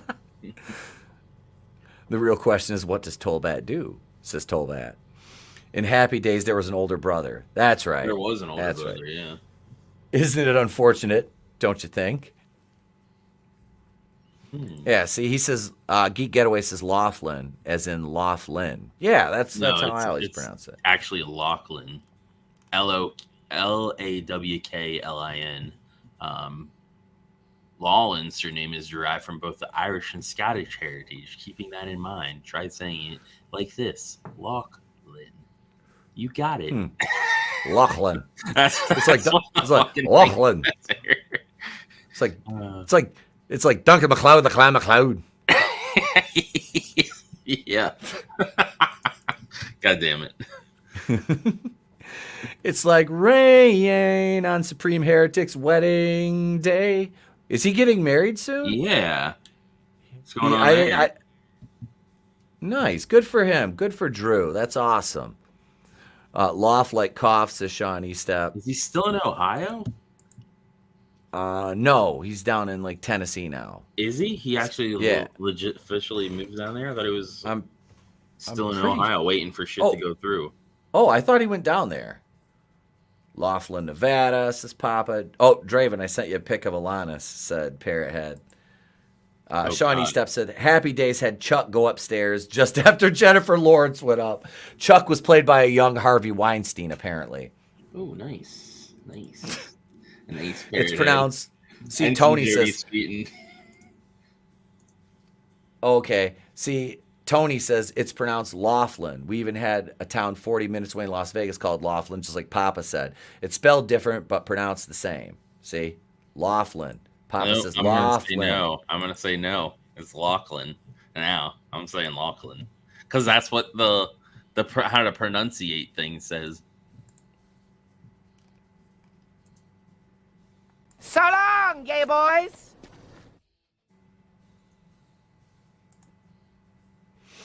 Wait, they're remaking Silver Spoons with an all-black cast to adopt a white kid and shame him because of his privilege. Is that legit? Because I can see that happening. I can see that happening, Tolbat. Here's the video. We'll play the video just for you. Yeah, share it. He's in a hotel in Ohio. Yeah, that's what I thought. Yeah, Tolbat. Just DM me, brother. Just DM me. All right, let's see this. Go ahead. Learn more about those. Lori Loughlin. Lori Loughlin. I know some say it Loughlin, but no. Lori Loughlin. And now we know more videos for you to learn more. Yeah. So yeah. You're wrong. Well, it's still Lori Loughlin. Loughlin.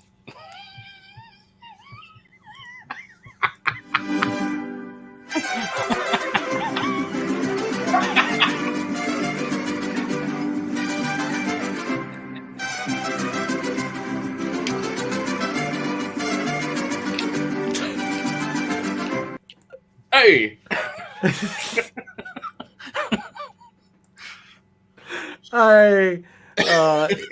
It's true, but it's different strokes. Oh, so they're remaking different strokes. Are they still going to do the gimmick with the bike shop like they did in the? Which one was? You remember that? Strokes. That was with fuck. Is that the Michael J. Fox show? No. That's Silver Spoons was Ricky Schroeder. Different strokes wasn't. Fuck, which one was that? I want to see a race swap. Sanford and Son. That's the one with Gary Coleman. Webster. No, that's the other one. That's Emmanuel Lewis. Gary Coleman was in different. Okay. Yeah. Yeah, what you talking about, Willis? All right. Okay. All right. I got it now. Yep, Sean. Yeah. Draven stopped me. I'm high. I was almost going to open this, but we'll wait. Me and Trey will shoot a video opening it because Sean. Family Ties is the Family Ties with Michael J. Fox. Yeah.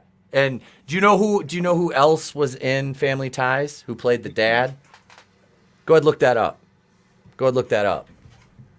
Because he's an awesome character from another one of our movie franchises that we kind of like.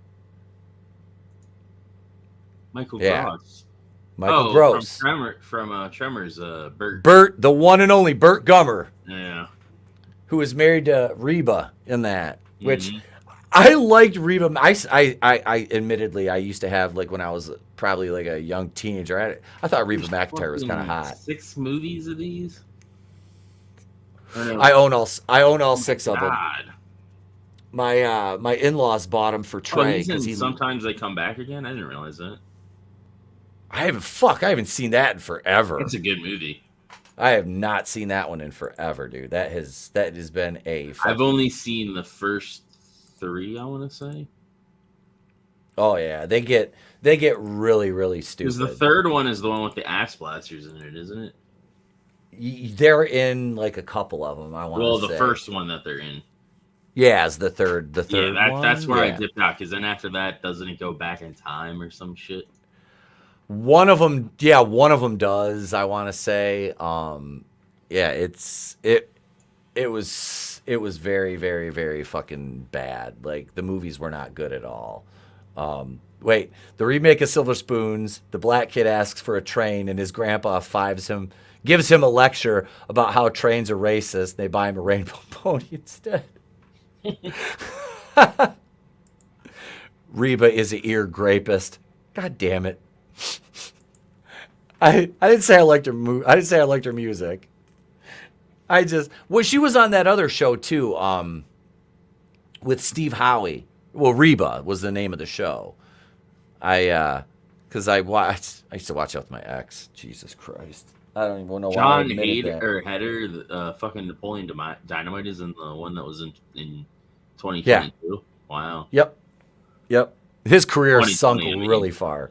His career just hit the skids. Dude, when you're in Tremors 6, I mean, hell, I auditioned for that movie. Yeah, because Tremors 4 is The Legend Begins, and it's like a prequel. Yep. Yeah.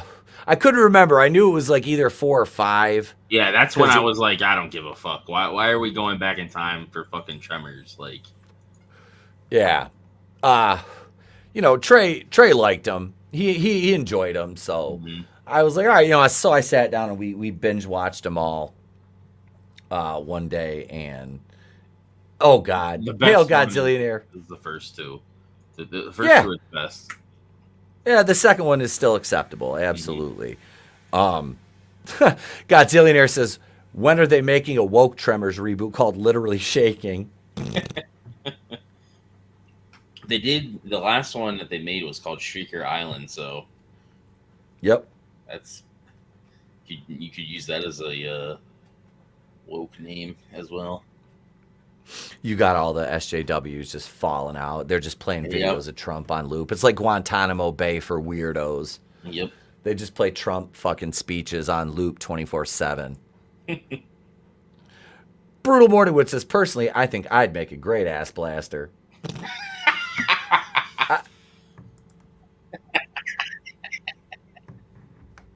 Yum. He's into that with some chicks. You know what? Yeah, whatever you're into, that's cool. That's cool. We love you anyway, Brutal. Oh my god. Wait. Shaker Island, you mean Triggered Lizzo. And again, Tony hits the nail right on the head. Oh my god. Jesus. Triggered Lizzo. Did you see the shit where Lizzo was like, I'm gonna quit music because of body shaming? I didn't. You didn't. Oh my god. I laughed so fucking hard. I don't know if it's probably just a fucking gimmick, but it was funny. I was just like, yeah, after rolling around on stage in lingerie like a freaking beached whale. Now she's yeah, okay. All right, Lizzo. I don't know why she just doesn't do an Adele and lose weight then. Yeah, I know, right? Like, I don't know. She's way too overweight than she needs to be, but people are praising her. She's gonna get to the point where she's so overweight that she has like a heart attack or some shit.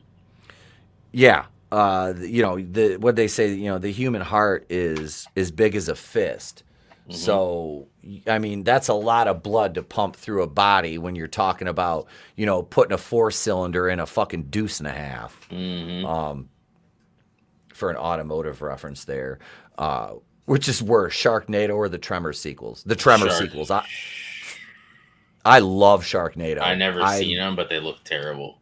I love them because they're terrible. They were dumb fun. At least they're self-aware, I guess. Oh, they are. They're absolutely self-aware. They never were anything but.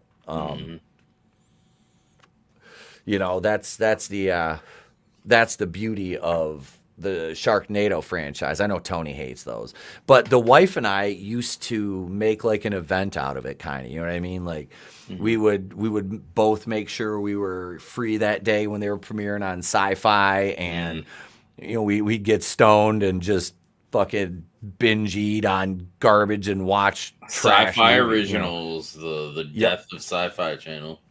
Oh, dude, that and they have like what a seemingly exclusive deal with, what is it, Asylum, to air every shit movie they copy, you know, like instead of Godzilla vs. Kong, it was giant ape versus giant lizard, you know, that kind of bullshit. I own a couple of those because it was the giant shark one that was kind of like the Meg, I think it was, because Trey loves didn't sharks. they have like this giant octopus one too, or some shit in one of them? Yeah, and in one of the Papa says I wouldn't be able to recognize a Lizzo song if my life depended on it. Same. The only one I know is the I do my hair count, because we use that in a clip, and just from scrolling through the radio and hearing a snippet of it before I changed the station. Tony says, I hate it. I hate Sharknado because every year on premiere day, I would have no strippers in my club. Maybe a few of the B team at best. So he had like the Stevie Rays and the Horace Hogans of the stripper, you know, the day shift girls. I used to laugh, man. Me and one of my friends, I used to work at a gym when I was like 18. And I'd get out, I'd work from 6 in the morning until 2 in the afternoon. And we were bored on a Friday. We were going to, we were driving down to Port Huron that day, which is about a 3-hour, little over a 3-hour drive for me. So we were driving to Port Huron, but he's like, hey, he goes, why don't we leave right after you get out of work? Because, you know, the gym's obviously got a locker room. He goes, like, you can shower and everything. We'll work out. We'll head down. We'll hit the strip club in Saginaw, and then we'll go to Port Huron, and then we'll go over to Canada tonight with our buddy Chuck, who lived, you know, right across the border from Sarnia in Port Huron. So I was like, all right, we went to high school together. I was like, all right, so we'll drive down there. We got to the VU in Saginaw. Now, this isn't like, what? I'm probably like 2000 maybe, so we weren't 21 yet, which is why we were still going to Canada, obviously. Just for fun. Plus, it was fun, you know. So we get to the Deja Vu at like 3 in the afternoon, and it was like, holy fucking shit, dude. Like, I've never been to a strip club. Really? Yeah. Never? Never. I haven't set foot in one in over 16 years. Maybe no. Wait, hang on, let me think. 13. Yeah, 16 years was the last time I went. Because we went the night before a Lions game in Detroit, because my cousin is a strip club connoisseur because he's 45, never been married. All he works, goes to the gym, plays hockey, and then goes to strip clubs. That's literally what he does. Wow. Yeah. So we called him up when we got to Detroit, and we're like, hey, Steve, why don't you kind of be our tour guide tonight? We want to go to a good strip club. He goes, dude, we're going to the Flight Club or the Landing Strip or something like that. Yeah. We walk in, and the doorman literally, Steve, how you doing? I was like, oh my God. Oh my God. And we went and we sat down, and one of the attendants, the guys came over. He's like, hey, he goes, you guys can only sit here until the party that has this. They have a balcony. They had like 12 stages. He's like, hey, he goes, when the people that have rented this side of the club come out, you guys are going to have to move. And we're like, okay. So we were sitting there, and, you know, girls came around. We got our drinks and shit, you know, got a couple dances. And these 3 or 4, like, young ass, like, they were Slavic. And they're like, we get up to leave, and they're like, no, you guys stay here. It's fine. We have entire side of club. We don't need all of it. You guys can sit here. We'll send girls to you after we're done. We're like, all right. Dude, they're sitting there, bottle service. Like, I mean, but it was 4 of them, and then 5 of us had one whole side of this massive strip club. Like, nice. Yeah, they were like, we're not going to make you guys move. It was pretty fucking cool of them. You know what I mean? So they sent us down a couple bottles. I mean, it was a fucking fun night. Like, I literally spent maybe $100, $200. Like, not that much. And most of that was just because I bought the other guys like a round of drinks. We did a round of shots together, and they're fucking expensive at a strip club. So you've never been to one, but yeah, shit is way overpriced. And being as I'm 43 now, I haven't had interest in that since, like I said, the last time was 16 years ago. I don't fucking care. I don't. It is the worst.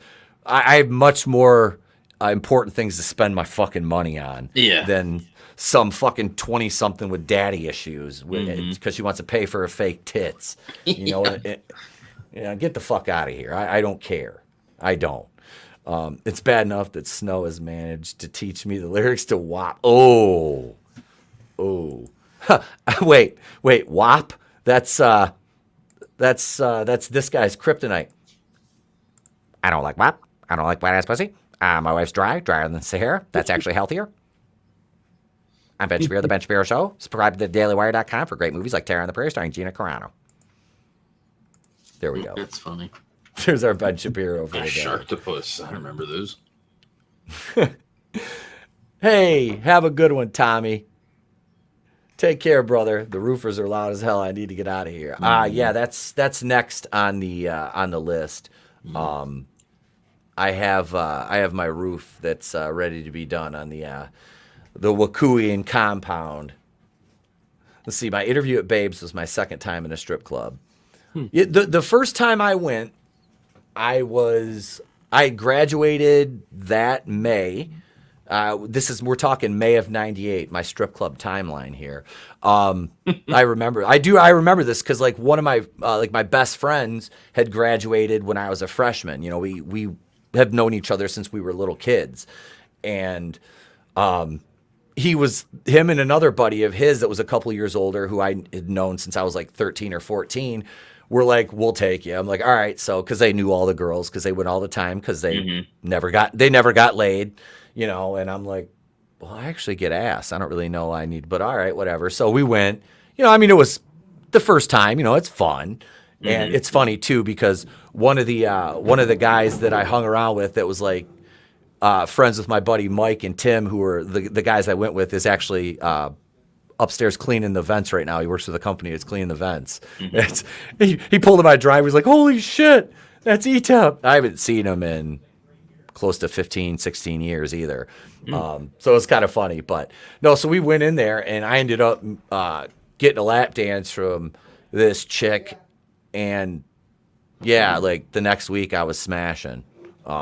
So but no, I just stopped going after a certain point. I was like, this is a fucking waste of money. You know what I mean? It's like I would rather fucking just not spend money on this and spend it on weed and fucking my car and whatever else. That it just is a waste of fucking money. Have a good day, Tommy. Papa says my ex-wife was a stripper. They're not as much fun as you'd expect. Yeah, no thank you. Don't knock one up if you can avoid it. I avoided that. Strip club or more action figures, not much of a choice, really.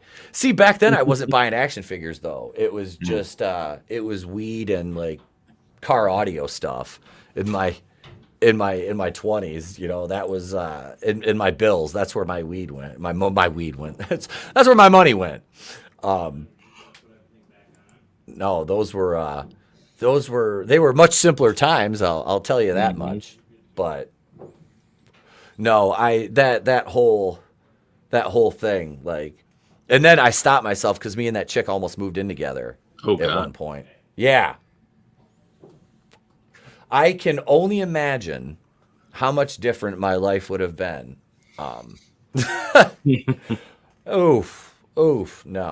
No. I mean, but it was to the point where, like, we knew the DJs, like we would go out to breakfast after the club closed, because we'd get there at like, because they didn't serve liquor. It was fully nude, so they didn't serve liquor. So it was 18 and up. Tony and I were talking about this the other day. And we'd go out afterwards with them and, have breakfast, whatever, and just party. And, it was being in your early 20s, a teenager, whatever. It was fun for, a couple of years. but it was hard to maintain a regular relationship after, you know, dating somebody like that. But, you know, yeah, I just realized that I was like, this is I could tell you how you end up, says Papa. Yeah, that's why I kind of veered away from that lifestyle, you know. You know, like Tony said, you know, he worked at one. It's much different, you know, working one as opposed to being a patron. And it's funny, too, one of the wrestling promoters I worked for in Saginaw was a doorman there and ran, like, the Love Boutique at one point. Yeah, he did that, and then he worked security. This big-ass Mexican dude, you know, he's fucking 300 pounds. I mean, he's just not a fat guy either, just monster. Super cool fucking guy. He was actually at my wedding. Nice. And he dated my communist sister for a short period of time. Yeah. Oh yeah. She was a ring rat. She was a ring rat. She turned into a ring rat, and I was like, But this was back before the full blown communist days, you know, when we still hung out and shit. But she was actually the ring announcer for our promotion at the time, which, you know, one of my co-promoters had suggested. They're like, hey, no offense, but your sister's actually kind of attractive. Do you think and she has a good voice? Because they heard her sing karaoke before, and she can actually sing.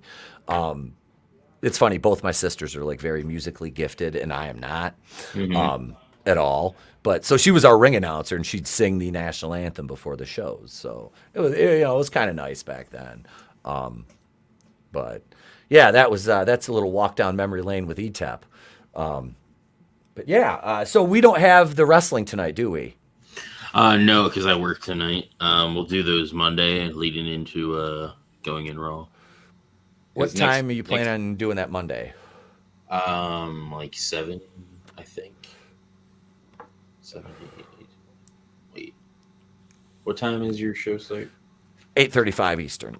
So then we'll do it at 5. Okay. I should be if I have because I want to watch. We'll do ROH first, and then we'll do Rampage. So ROH is 2 hours, right? Yeah. So if you start at 7, okay. So I could probably because I have to put Trey to bed, so I could probably make it in time for Rampage then. Yeah. After dinner and everything. But next week I'll be available to do Friday and Wednesday for the normal. All right. The normal schedule. All right. I tell you, it'll be those Wednesday nights when we watch it after the show will be much easier now that school's over. And because on Thursdays, the wife works from home. And, you know, the kid, I can make sure on Wednesday night I've got all his stuff ready for the morning so I can sleep in a little bit on Thursdays and be lazy. But yeah, Parrothead says, Godzillionaire, how about action figures of strippers? You know, I'm surprised McFarlane Toys never did that when Vinny was in charge. Have Vinny out there making strippers. Look, it's the Unibonger. Wait, hang on. Let me put my Jimmy Joe Bobby Ray Earnhardt glass. There we go. It looked much more accurate when my beard was long. Because I have the card for tonight. Well, we're not watching it tonight, but it'll be for Monday. Yeah. We'll watch it. Let's see what we got. Because, like I said, Wednesday night was good. I'm gonna do the review video of Dynamite today too. Dr. Britt Baker, DMD versus Sky Blue. That's very aesthetically pleasing. Mercedes Martinez. It's a 4-way, so it's the whole top. The way they have it laid out is really weird. Yeah, I was like, they got 2. All right, so it's like we got the match of the Troons, and then we have the match of the Hotties. All right, but no, it's 2 Hotties and 2 Troons. I want me title shot. The Acclaimed and Daddy Ass versus the Spanish Announce Project. Powerhouse Hobbs in action. The Lucha Bros and Bandito versus Ethan Page, Lee Moriarty, and Big Bill. Which doesn't make any sense considering that Matt owns Ethan Page's contract now. So yeah, the Hardys do. It's like, what? That doesn't make any sense. Stripperella. I like it. I mean, it looks like a decent card. Not. I mean, you got, okay, so right here, we can look at this for a second. All right, so you've got listed for your matches, which they probably will have one more that's not announced, one or two more maybe. I doubt they'll have two, but you've got... This is probably what we'll get. Yeah. Hobbs, so you'll have 1, 2, 3, 4 matches. Yeah, that's an hour. But you've got 2 fucking trios matches. Yep. Like, why? That's too much. I don't know. You've got Hobbs will probably be in a one-on-one match. I really think that Rampage being taped is a disservice. Because technically it's because when you go to a show, you're getting this tacked on at the end of Dynamite. So it's like this is basically like a full part of a full show. They just split the last hour and make Rampage with it. Yeah, so if you look at it as like a full 3-hour show, like that, if they got rid of Rampage and just made Dynamite 3 hours, it would make sense to some degree. I'm not an advocate of 3-hour television shows. No, but I'm just saying, like... Yeah, it would, but I think that would be a death knell for Dynamite, making it 3 hours. Yeah. I mean, look what it did to Nitro. Mm-hmm. You know, and they have booking issues in AEW as it is. Yeah. I mean, this, like I said, this card right here, you're going to have a one-on-one match with Hobbs. Mm-hmm. Probably a squash. Yep. You've got a fatal 4-way for a women's title shot. I'm gonna bet any money that Dr. Britt Baker is gonna win that match. Oh yeah, we can look at that one right now. Look at it realistically. I mean, I could see Sky Blue in one way going over, but we all know it's going to be Britt Baker because there's no way on God's green earth Mercedes Martinez is going over. There's no way. Nyla Rose, Brandon's not going over. It's going to come down to either Sky Blue or Britt, and I think it'll be Mercedes taking the pinfall to Britt Baker. I'll call that. I'll call my shot right now and say Britt pins Mercedes, or makes her submit. Winning that match because the Spanish Announce Project are basically jobbers. They're jobbers. And it could go technically either way with the Lucha Bros and Bandito, I guess. And then, it could, but the Lucha Bros are going to go over because if it's a championship match, it's not. They're a championship match. It's not. Yeah. Okay. Well, I don't know. They don't really job out the Lucha Bros though. Like if they lose, it's usually been a pretty good match. So I don't know.